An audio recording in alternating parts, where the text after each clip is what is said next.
Жалпы өздеріңіз осы бір 25 жылды бір сөзбен сипаттасаңыздар, бұл қандай сөз болар еді? Енді мен экономика саласын айтамын ғой, әрине.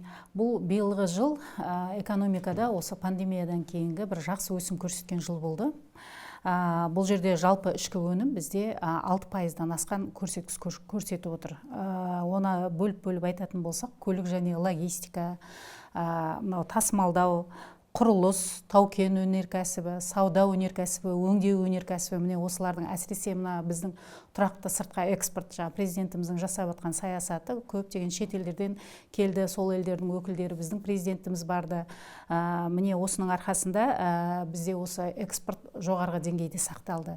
Жалпы ішкі өнім осы жаңағы айтып отырғандай пандемиядан кейінгі бір жақсы 100%-дық көрсеткіш көрсеткен жыл болды. Мысалға қыркүйек айында 6-да 4% болатын, 6-да 4 сол пайызды ұстайтын болса, осы соңғы қараша айларында мысалға 6-да 6 сондай жақсы көрсеткіш көрсетіп отыр.